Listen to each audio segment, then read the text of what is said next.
Hello everybody and welcome to another edition of Jack Rigo Productions. Tonight we are high above in Medford, which overlooks Boston, close to the Medford Mall. See that beautiful sunset as well. As you guys know, I love to be outside when I make the videos. I can't stand being into my dark, dreary living room, etc. Tonight I'm going to talk about the Miami Dolphins, who are getting 6.5 points at the Cincinnati Bengals. I looked at the all-time record of these teams, and Miami's lifetime record against the Bengals, no matter who the quarterbacks were, Boomer Esiason, Ken Anderson, Dan Marino for the Dolphins, David Woodley, whoever, 20 wins and 5 losses. In the last 3 games, the Dolphins have won, even though the Bengals have been a better team in recent years. Some people might say, oh, that doesn't mean anything, that was last year. Yes, but it's called a trend. Trends are important in the NFL. That's why it seems like the Patriots have won 30 out of 32 games at home. That's a trend. It helps sometimes give you at least a little bit more information when picking all of these games. All right, let's get down to it. I like the Dolphins to cover this game, not necessarily win, 24-20. The reason why I'm picking 24-20 is I looked at the Bengals pass rush. They have only 3 sacks on the season in 3 years. Huh, here we go, John. 3 games. That is absolutely atrocious to have 3 sacks in 3 games. The Broncos alone get 4 or 5 in a lot of the games, and some of these other teams like Minnesota do a good job. The Dolphins have 9 sacks. That's a lot better. Without being able to put pressure on Tannehill, Ryan Tannehill, quarterback for the Miami Dolphins, 5 touchdowns and 4 interceptions. I think the Bengals have a hard time slowing them down. They have Jarvis Landry, and I'm not going to say Kenny Stills. I know the guy's name is Stills, but I'm thinking that it's Crosby, Stills, Nash, and Young. That's what comes into my mind when I hear that. That tells you how old I am. They also have Jordan Cameron as a tight end. Arian Foster is their lead running back. He's hurt for 3 or 4 weeks. Not sure who the backup is. Of course, good research, John, not knowing the backup.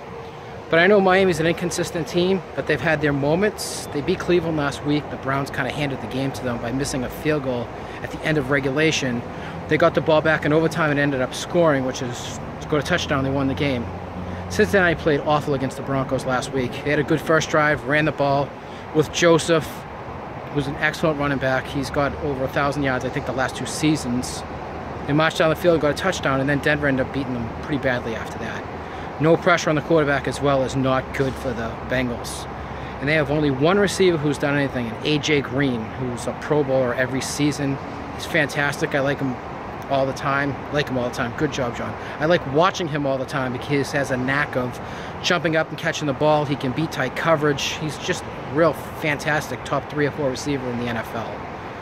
They have also Brandon LaFell, who last year played for the Patriots, and the Patriots cut him, so he's not doing very good for the Bengals either. He likes to go by the nickname JoJo. I have no idea why. That was his Monday Night Football. JoJo LaFell. Still can't figure out what it is. If that's his nickname, no one ever calls it to him. I just think that Cincinnati's gonna, they might win the game barely, but I don't trust them. I like Andy Dalton a lot. He's taken some strides, but he's had a bad season. They lost 2 of their top receivers. Oh my God.